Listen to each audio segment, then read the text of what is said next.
Assalamualaikum warahmatullahi wabarakatuh. Alhamdulillah, di kesempatan kali ini kita akan melanjutkan pembahasan materi kimia tentang sistem periodik unsur.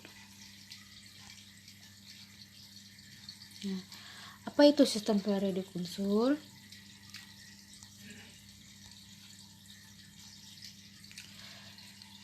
Nah, sistem periodik unsur itu adalah suatu tabel yang menunjukkan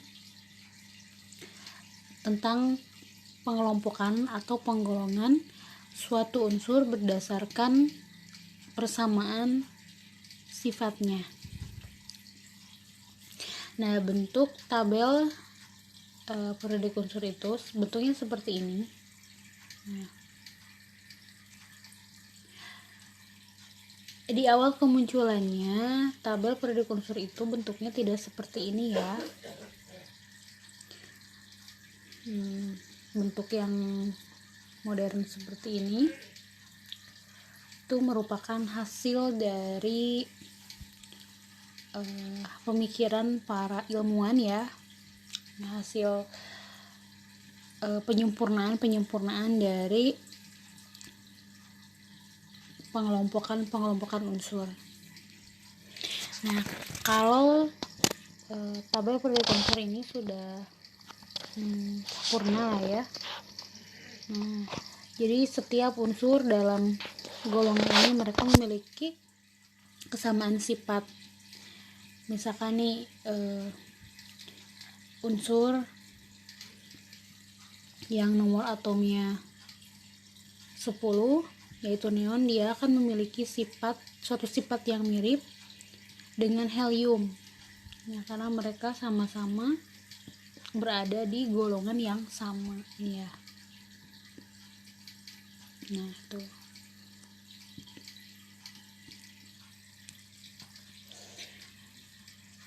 Bagian-bagian dari tabel periodik unsur ini ya, yang angka 1, 2, 3, 4, 5, 6, 7 ini namanya periode.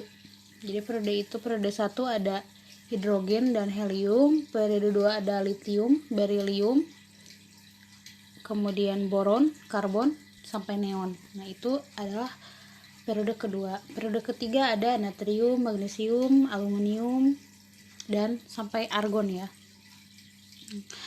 Kalau yang ke samping, yang satu, yang ini ya, nih yang 1, 2, 3, 4 sampai dengan 18 itu namanya golongan.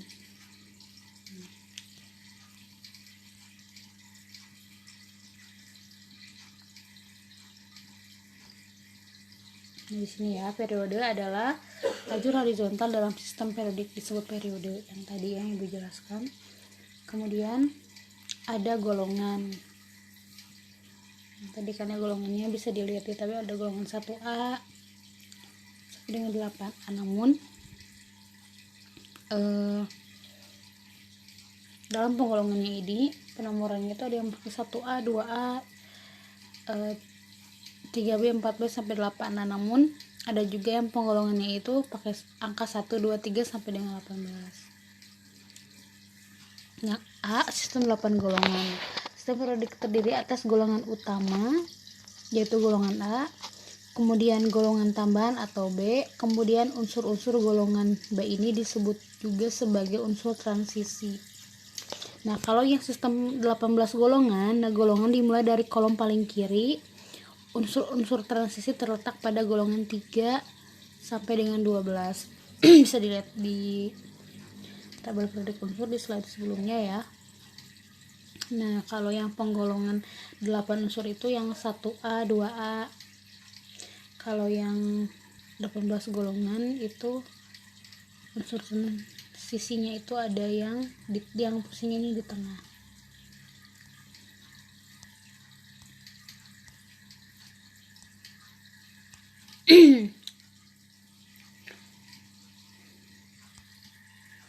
Kemudian yang ketiga ada unsur transisi dan transisi dalam. Nah, unsur transisi, unsur-unsur ini merupakan peralihan dari golongan 2A ke golongan 3A. yaitu unsur-unsur yang harus dialihkan hingga ditemukan unsur yang mempunyai kemiripan sifat dengan golongan 3A. Kemudian yang B ada unsur transisi dalam. Dua baris unsur yang ditempatkan di bagian bawah tabel periode merupakan unsur transisi dalam, yaitu yang lantanida, kemudian ada aktinida. Ini bisa dilihat di tabel SPU yang ini ya. Bentar. Ini tuh golongan aktinida sama lantanida. Yang paling bawah.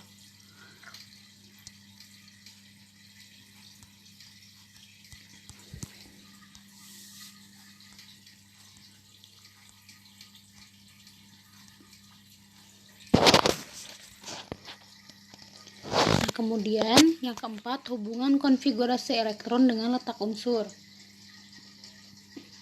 Seperti yang sudah Ibu jelaskan di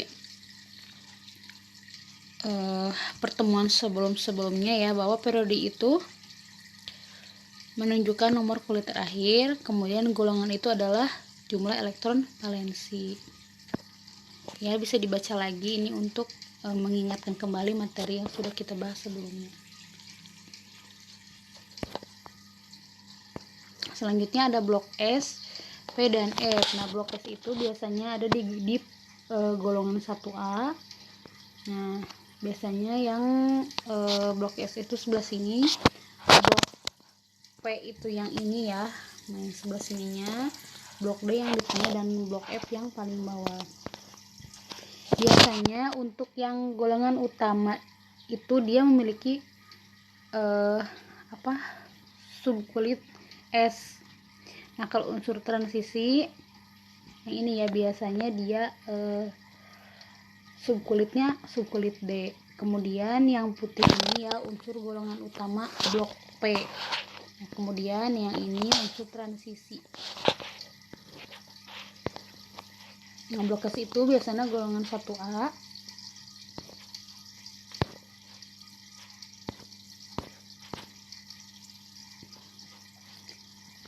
Kemudian blok P golongan 3A sampai dengan 8A.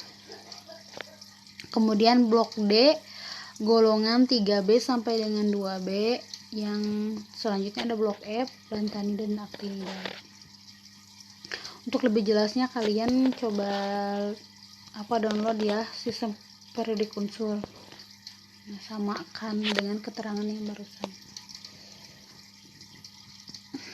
Selanjutnya ya, kita akan membahas tentang sejarah perkembangan dasar pengelompokan unsur. Nah, hal ini dimulai ketika Lavoisier yang mengelompokkan unsur menjadi dua, yaitu unsur logam dan non-logam. Pada waktu itu baru sekitar 20 jenis unsur yang sudah dikenal. Kemudian berkembang lagi sehingga muncul seorang ilmuwan yang bernama Johann Wolfgang Dobreiner. Nah, dia terkenal dengan triade Dobreinernya.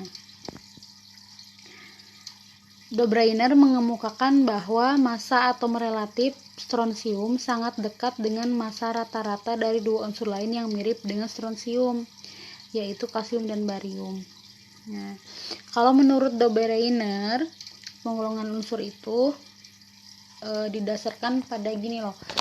Ketika ada 3 unsur dibariskan seperti ini, nah, nilai massa unsurnya itu adalah nilai rata-rata dari unsur pertama dan unsur terakhir dari ketiga baris itu. Contohnya ini, kalsium ini dia memiliki AR 40,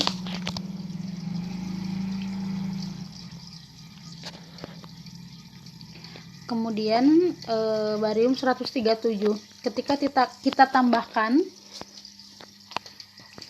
masanya atau AR-nya dan kita bagi 2, maka akan diperoleh nilai AR dari strontium.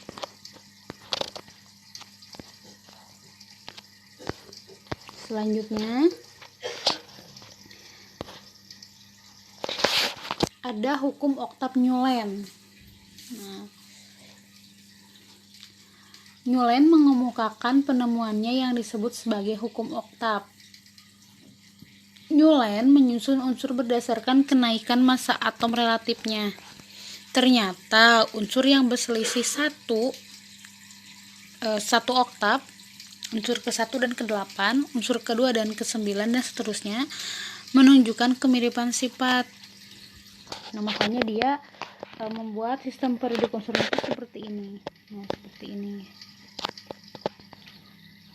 1, 2, 3, 4, 5, 6, 7. Nah, dia bilang kalau unsur ke-1 dan ke-8 memiliki kemiripan. Makanya yang memiliki kemiripan sifat itu dia kelompokkan golongan-golongannya. Kemudian yang keempat ada sistem periodik Mendeleev. Seorang ahli kimia yang bernama Dmitri Ivanovich Mendeleev menyimpulkan bahwa sifat-sifat unsur merupakan fungsi periodik dari massa atom relatifnya. Nah, kalau Mendeleev itu dia sudah mulai menggolongkannya itu golongan 1, golongan 2, golongan 3, golongan 4, golongan 5, golongan 6, dan golongan 7. Nah, kemudian sudah ada periodenya kalau yang Mendeleev. Hanya saja karena waktu itu jumlah unsur yang ditemukan belum sebanyak sekarang, makanya di sini di tabelnya itu banyak yang kosong.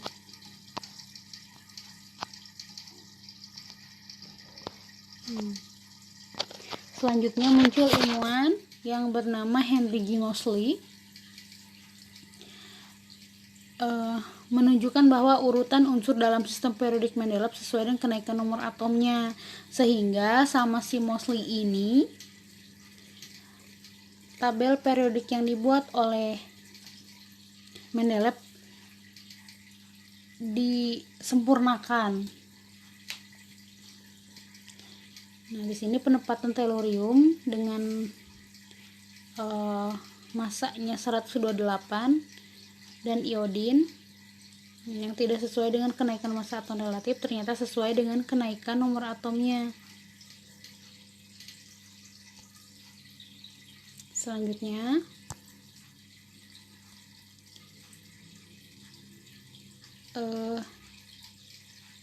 yang Moseley inilah yang melatar belakangi sistem periodik unsur yang saat ini dipakai. Selanjutnya kita ke sifat-sifat periodik unsur. Sifat periodik adalah sifat yang berubah secara beraturan sesuai dengan kenaikan nomor atom, yaitu dari kiri ke kanan dalam satu periode atau dari atas ke bawah dalam satu golongan. Yang pertama ada jari-jari atom. Apa itu jari-jari atom? Jari-jari atom adalah jarak dari inti atom hingga kulit elektron terluar. Nah, di sini bisa kita lihat ya, ini atom nih. Ada inti, kemudian kulitnya itu ada dua kulit ya, ada kulit K dan kulit L. Nah, jari-jari atom itu yang mana? Jari-jari atom itu adalah jarak dari inti hingga ke kulit elektron terluar. Nah, ini ada jari-jari atom, bisa dilihat di sini gambarnya. Nah, ini ada tabelnya ya. Jadi di periode kedua lihat jari-jari atomnya itu mengalami peningkatan ya, seiring bertambahnya periode, jari-jari atomnya juga akan semakin panjang. Ini dilihat ya. Selanjutnya, bagaimanakah kita menjelaskan kecenderungan jari-jari atom tersebut? Untuk unsur-unsur segolongan, semakin banyak kulit atom, semakin besar jari-jarinya. Kalau untuk unsur-unsur seperiode, semakin besar muatan inti, semakin kuat gaya tarik inti terhadap elektron sehingga semakin kecil jari-jarinya.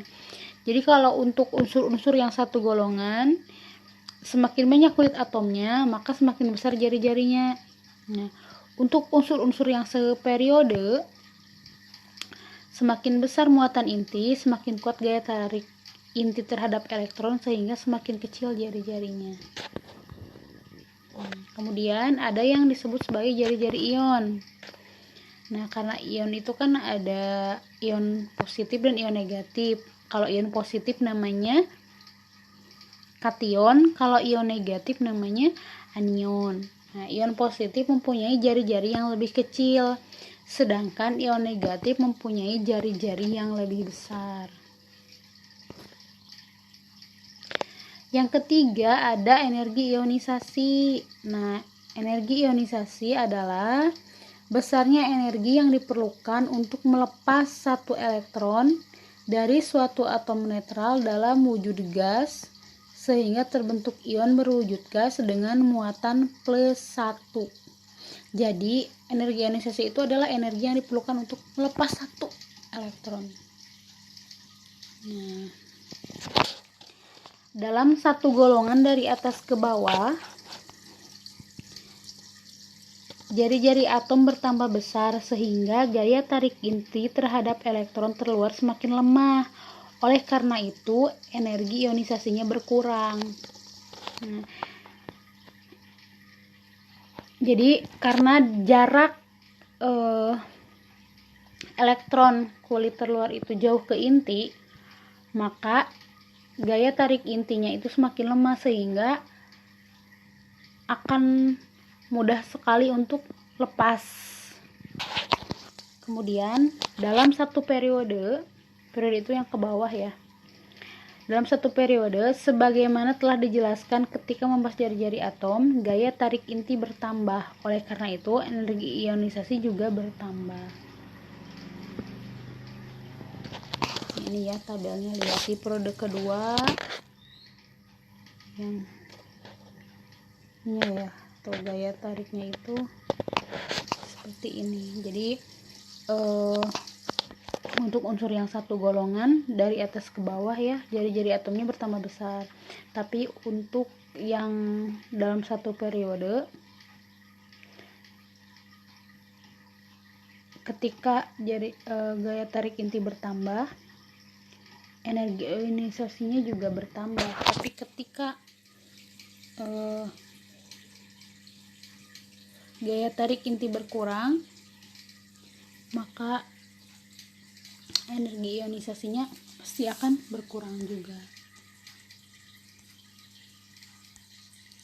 Selanjutnya ada afinitas elektron. Nah, afinitas elektron adalah energi yang menyertai penambahan satu elektron pada suatu atom netral dalam wujud gas membentuk ion bermuatan negatif 1. Nah, kalau energi ionisasi berarti energi yang diperlukan untuk melepas satu elektron dan muatannya +1. Nah, kalau afinitas itu sebaliknya. Afinitas itu adalah energi yang menyertai penambahan satu elektron sehingga nanti dia akan membentuk ion yang bermuatan negatif.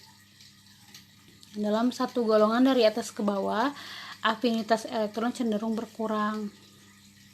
Nah, lihat ya, ini -73, -60, -53 dan seterusnya. Kemudian dalam satu periode dari kiri ke kanan, afinitas elektron cenderung bertambah. Tuh lihat, -60 plus 240, -27 dan seterusnya.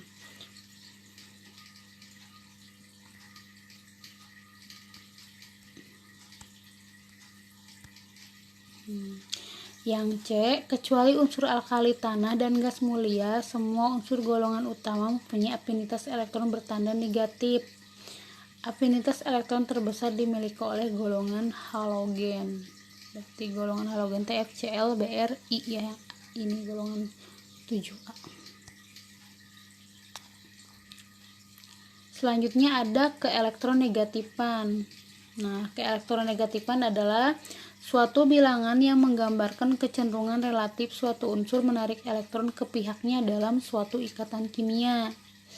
Dari atas ke bawah, dalam satu golongan, keelektronegatifan semakin berkurang.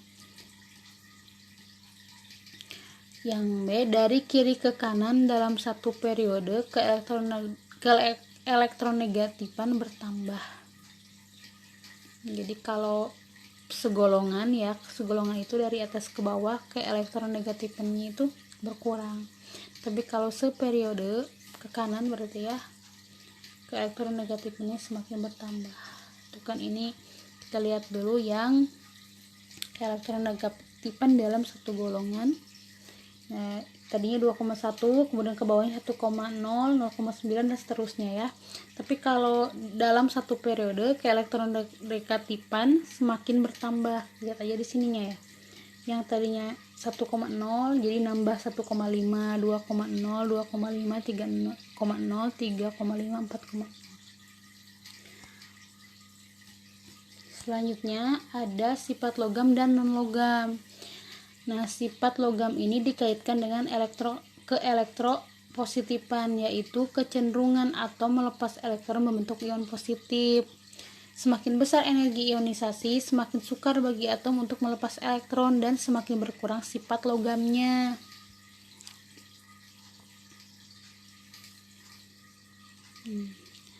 Dari kiri ke kanan dalam satu periode, sifat logam berkurang, sedangkan sifat non-logam bertambah. Yang B, dari atas ke bawah dalam satu golongan, sifat logam bertambah, sedangkan sifat non-logam berkurang. Pokoknya untuk yang logam itu, semakin elektropositif berarti sifatnya itu logam, tapi semakin elektronegatif berarti dia lebih ke non-logam. Kemudian ada kereaktifan. Nah, kereaktifan suatu unsur tergantung pada kecenderungannya melepas atau menarik elektron. Dari kiri ke kanan dalam satu periode, mula-mula kereaktifan menurun, kemudian bertambah hingga golongan 7A. Golongan 8A bersifat tidak reaktif. Berarti kalau reaktif itu dia gampang bereaksi gitu. Gampang banget untuk melepas atau menarik elektron.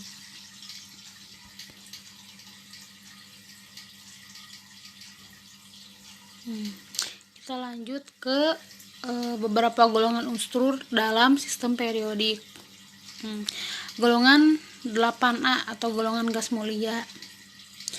Disebut gas mulia karena semuanya berupa gas yang sangat stabil dan sangat sukar bereaksi dengan unsur lain.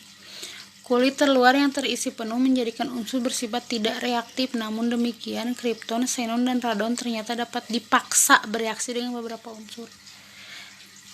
Karena ini mah